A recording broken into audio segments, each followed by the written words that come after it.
ಇಲ್ಲಿ ನಿಮಗೆ ತಿಳಿದ ಹಾಗೆ ಬೆಂಗಳೂರು ಗ್ರಾಮಾಂತರ ಪ್ರದೇಶದ ಲೋಕಸಭಾ ಅಭ್ಯರ್ಥಿಯಾಗಿ ಡಾಕ್ಟರ್ ಸಿ ಎನ್ ಮಂಜುನಾಥ್ ಸ್ಪರ್ಧೆ ಮಾಡಿದ್ದಾರೆ. ಅದರ ನಿಮಿತ್ತ ನಾನಿಲ್ಲಿ ಮೈತ್ರಿ ಅಭ್ಯರ್ಥಿ, ಅದರಿಂದ ಬಿಜೆಪಿ ಮತ್ತು ಜೆಡಿಎಸ್ ಅಧ್ಯಕ್ಷಗಳ ಜೊತೆ ಮಾತುಕತೆ ಮಾಡಿ, ಅದೇ ರೀತಿ ಎಲ್ಲ ಪದಾಧಿಕಾರಿಗಳು ಕಾರ್ಯಕರ್ತರ ಹತ್ರ ನಾನು ಇಲ್ಲಿ ಒಂದು ಮತದಾನ ಕೇಳೋದಕ್ಕೆ ಬರೋದಕ್ಕೆ ಒಂದು ರೂಪುರೇಷೆ ಮಾಡಬೇಕು. ಅದಕ್ಕೋಸ್ಕರ ಅವ್ರ ಜೊತೆಗೆ ಒಂದು ಸೌಹಾರ್ದ ಭೇಟಿಗೆ ಬಂದಿದ್ದೀನಿ. ಬರುವಾಗ ನಂದೊಂದು ಪ್ರತೀತಿ ಇದೆ, ಎಲ್ಲೇ ಇದ್ರು ಗುರುಗಳದ ಆಶೀರ್ವಾದ ತಗೊಂಡು ನಾನು ಮುಂದುವರಿಯೋದು ನನ್ನ ಮನಸ್ಸಿನ ಭಾವನೆ. ಅದೇ ರೀತಿ ಬರುವಾಗ ದೇವರ ಮಠಕ್ಕೆ ಹೋಗಿದ್ದು, ಬುದ್ಧಿಯವರ ಆಶೀರ್ವಾದ ತಗೊಂಡು ಅಲ್ಲೇ ಪ್ರಸಾದ ಮಾಡಿ ಬಂದೆ. ಅದ್ರಲ್ಲಿ ಏನು ವಿಶೇಷ ಇಲ್ಲ, ಅಷ್ಟೇ.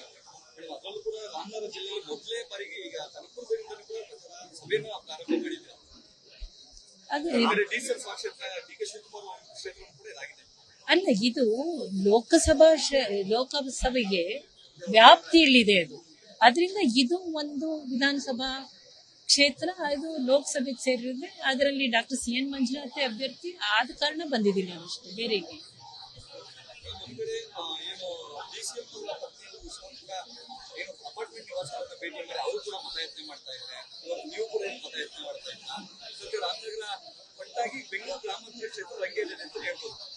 ಇದರಲ್ಲಿ ಯಾವುದೇ ಅಭ್ಯರ್ಥಿ ಇದ್ರೆ ಅವರ ಪತ್ನಿ ಇವರೆಲ್ಲ ಬರೋದು ಸರ್ವೇ ಸಾಮಾನ್ಯ. ಅದರಲ್ಲಿ ಈಗ ನಾನು ನನ್ನ ತಂದೆ ನಿಂತಿದ್ದಾಗ ಅವ್ರಿಗೆ ಹೋಗ್ತಿದ್ದೆ, ಅಣ್ಣಂದ್ರಿಗೆ ಹೋಗಿದ್ದೀನಿ.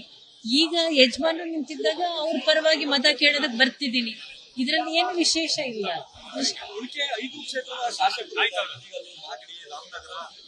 ಬೇರೆ ಅನೇಕ ಕ್ಷೇತ್ರ ಎಲ್ಲಾ ಶಾಸಕರು ಒಟ್ಟಾಗಿ ಏನು ಡಾಕ್ಟರ್ ಮಂಜುನಾಥ್ ಕೂಡ ಅವರು ಒಂದು ನಿಟ್ಟಿನಲ್ಲಿ ಕೆಲಸ ಮಾಡ್ತಾ ಇದ್ದಾರೆ. ಡಾಕ್ಟರ್ಗೆ ಒಂದು ನಾಗರಿಕ ಕ್ಷೇತ್ರ ಶಾಸಕರು ಮಾತಾಡಿದ್ದಾರೆ, ಅಂದ್ರೆ ಅವರು ಈ ಕ್ಷೇತ್ರವನ್ನು ಅರ್ಥ ಮಾಡ್ಕೊಳ್ಳೋಷ್ಟೇ ರಾಜಕೀಯ ಭವಿಷ್ಯಕ್ಕೆ ಗೊತ್ತಿರುತ್ತೆ ಅನ್ನೋ ಒಂದು ಮಾತನಾಡ್ತಾ ಬಂದ್ರು. ನಾನು ನಿಮ್ಗೊಂದೇ ಒಂದು ಪ್ರಶ್ನೆ ಕೇಳಕ್ ಇಷ್ಟಪಡ್ತೀನಿ. ಈಗ ನಾನು ಯಾರ ಬಗ್ಗೆನೂ ದ್ವೇಷ ಭಾವದಿಂದ ಹೇಳ್ತಿಲ್ಲ. ನಿಮ್ಮ ಪ್ರಶ್ನೆಗೆ ಒಂದು ಸಣ್ಣ ಉತ್ತರ ಕೊಡ್ತೀನಿ.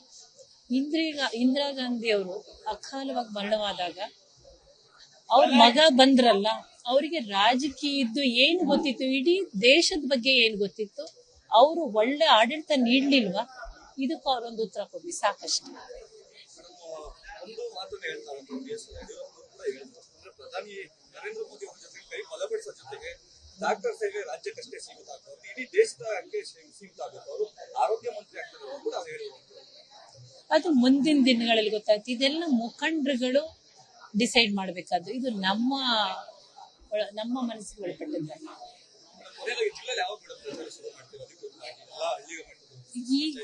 ಈಗ ಹಬ್ಬ ಕಳೆದ ಮೇಲೆ ಅಧ್ಯಕ್ಷರುಗಳಿಬ್ರು ಸೇರಿ ಯಾವ ರೀತಿ ಹೇಳ್ತಾರೋ ಆ ನಿಟ್ಟಿನಲ್ಲಿ ಹೋಗ್ತೀವಿ.